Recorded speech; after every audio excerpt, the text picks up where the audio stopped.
Hello, today we are going to discuss the peritoneum.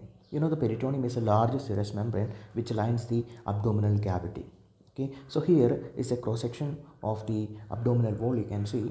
So here, and this the peritoneum is a double layered structure. It has got two layers are there, double layered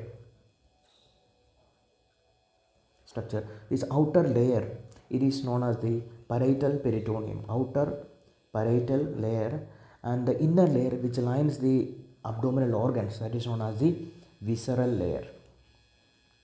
So here we have the parietal layer and here we have the visceral layer, and in between the cavity is the peritoneal cavity. Peritoneal cavity, remember the peritoneal cavity. Then it's a double layer, that is the parietal, outer parietal layer and the inner visceral layer. Okay, outer parietal layer is, remember, pain sensitive, and the inner visceral layer is pain insensitive, based on the nerve supply. Then what is the lining epithelium of the peritoneum?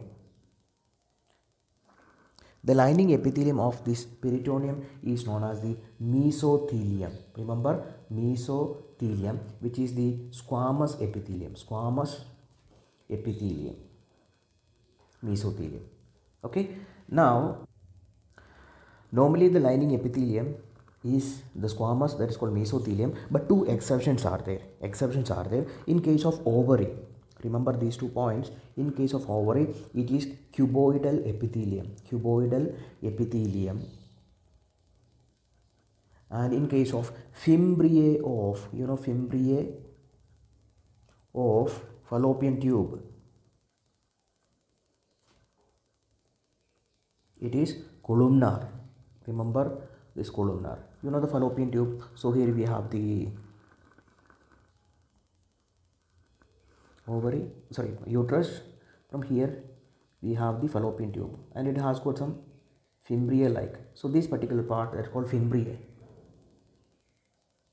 So in case of fimbriae, it is columnar epithelium. So remember these two.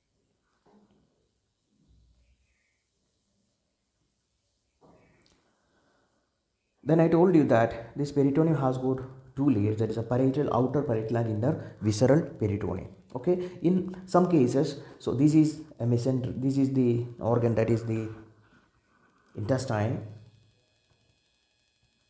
So here you can see there is a fold of peritoneum which is suspending the intestine, that is the peritoneal fold. Peritoneal fold, that is known as the peritoneal fold. In some cases it is known as the ligaments. In some of the cases this peritoneal fold forms the ligaments. Now this fold of peritoneum has got different names are there. Peritoneal fold has got different names. Peritoneal fold, different names are there depending on the organ to which it is attached. And in case of small intestine is also known as the enteron. So in case of small intestine, it is known as the mesentery, that is a mesentery.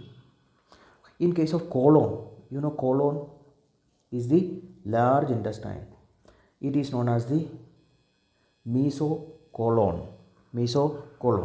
In case of stomach is known as the omenta.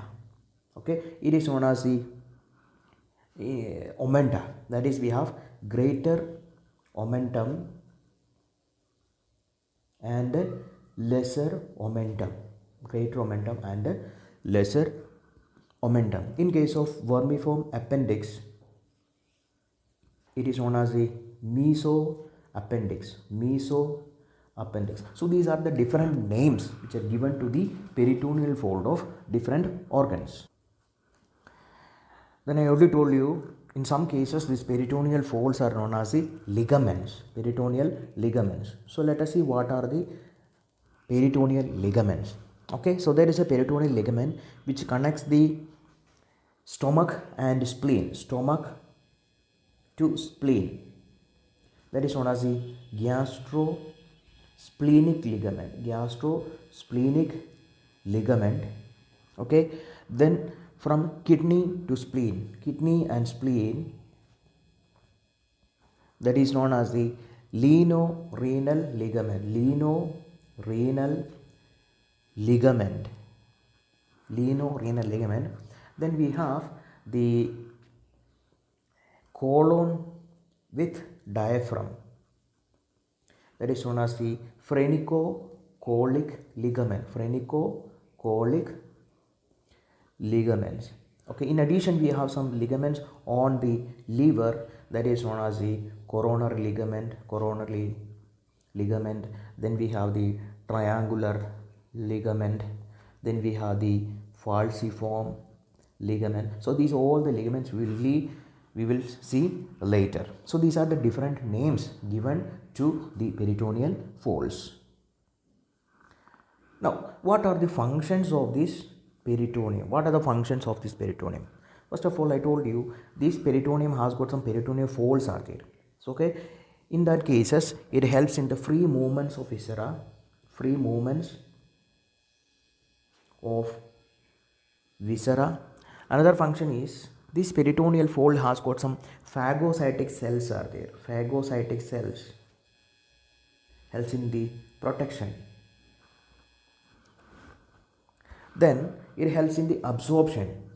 It helps in absorption. Large surface area by the peritoneum helps in absorption. Then another important function is the storage of fat. Storage of fat. Next one is it prevents the spread of infection. Prevents the spread of infection. So we'll see these all the details later. And again it helps in the passage of vessels, nerves and lymphatics. Vessels, nerves and lymphatics. Okay, these are some of the functions of peritoneum.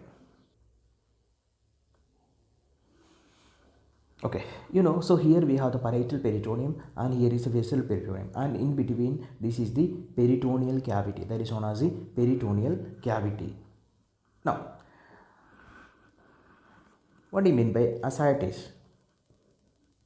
Between the parietal peritoneum and visceral peritoneum, there is peritoneal fluids are there. Peritoneal fluids are there. Collection of free fluids. Peritoneal fluids. What do you mean by ascites? This collection of free fluid, if the amount of fluid in the peritoneal cavity increases, so what is known, that is known as the ascites. Okay, then if the peritoneal cavity filled with blood, that is known as the hemoperitoneum. And if it is filled with air, it is known as the pneumoperitoneum. Okay, then what is meant by laparotomy? Laparotomy is nothing but the opening of peritoneal cavity or opening of the peritoneum or abdominal cavity, abdomen, by a surgeon is called laparotomy, and he uses nowadays an instrument that is called laparoscope, and the procedure is known as the laparoscopy.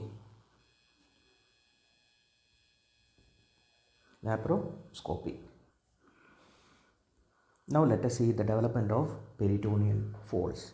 Okay, so here I am just going to draw a diagram. Just listen. This is the anterior abdominal wall.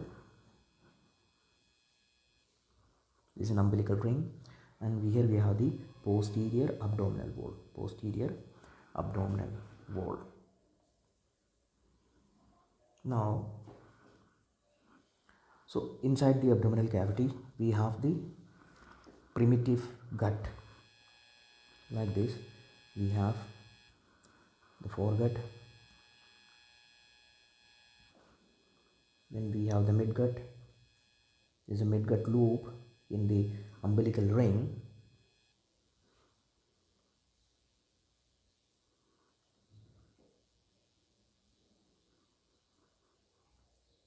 and this is the hindgut loop. Okay, so here this is the foregut.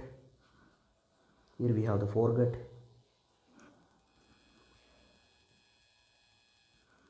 Then comes the midgut, and the last one is the hindgut. Okay, now posteriorly we have the abdominal primitive aorta. This is the primitive aorta. Okay, and this primitive aorta has got mainly three branches are there. One for the foregut, next for the midgut,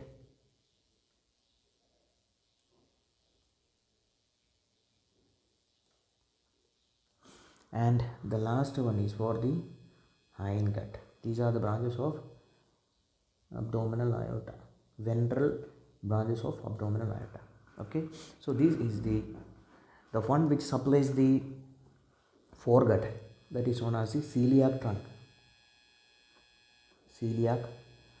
trunk. Then this is then for the midgut we have the superior mesenteric artery.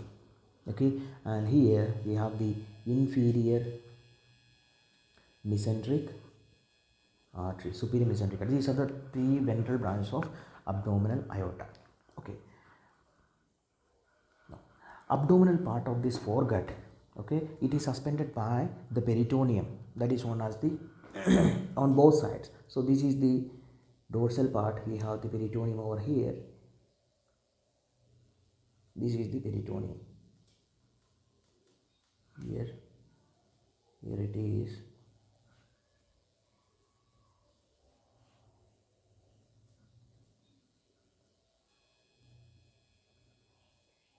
Okay, this is the peritoneum. Okay, so here one thing you should remember is, in case of foregut, both the ventral as well as the dorsal part is suspended by the peritoneum. Okay, ventral part and dorsal part. But in case of midgut and hindgut, only the dorsal part is suspended by the peritoneum. There is no peritoneal fold on the ventral part of these two. Okay, understood? Now, next what happens actually? Next what happens? So we here the liver develops. This is the liver. Okay, so the liver develops in where you can see the liver develops in the ventral part. So before that, this particular part of the peritoneum is known as the ventral mesogastrium, and the dorsal part is known as the dorsal mesogastrium. Okay, that means the peritoneal fold suspends the ventral part of the developing foregut is the ventral mesogastrium, and that of the dorsal part is the dorsal mesogastrium. Now, where the liver develops in the ventral mesogastrium. Okay, then what happens actually? They're dividing the ventral mesogastrium into an area in front of the developing liver and behind the liver. Okay, the one which is in between this particular area. Okay, so this area forms the ligaments of liver. Okay, liver, we'll see the details of the ligaments of liver later. So what are the names of these ligaments? We have the coronary ligament, triangular ligament, and falciform ligament. So I am writing here, what are the ligaments of liver? We have the coronary ligament, right and left triangular ligament, and the third one is known as the falciform ligament. That means the developing liver divides the ventral mesogastrium into an area in front and area behind. The ventral mesogastrium in front of the developing liver forms the coronary ligament, triangular ligaments, and the falciform ligament, and the area behind this particular area, that forms the lesser omentum. omentum. Just remember the lesser omentum. What happened to the dorsal mesogastrium? The greater part of this dorsal mesogastrium. So this dorsal mesogastrium forms the greater omentum. Forms the greater omentum. Greater omentum. Okay. Now, then what is the weight of the dorsal mesogastrium? Okay. So we have the spleen. Okay. This is a spleen develops in the dorsal mesogastrium. Developing spleen divides the dorsal mesogastrium into an area in front of this developing spleen and behind this one. So this particular area between the spleen and this developing foregut, that is known as a gastrosplenic ligament. Gastrosplenic ligament, and the area behind is known as, you know that, lino-renal, because the kidney relates in posterior abdominal wall. Lino-renal ligament, that is known as a renal ligament. And this particular, above we have to develop diaphragm, and the cranial most part of this particular area that forms the gastrophrenic ligament between the stomach and the diaphragm. Gastrophrenic ligament. In case of midgut and hindgut, only have got dorsal mesentery. That is the dorsal mesentery. Okay. From here we have the mesocolon, mesentery, transverse mesocolon. All these structures develop from this dorsal mesentery. Okay, so that is the developmental basis of the peritoneal fold. Hope you understood. That was all about the introductory part of the folds of peritoneum, and hope you understood this easy explanation, and wait for the next video. Please like and share this video with your friends.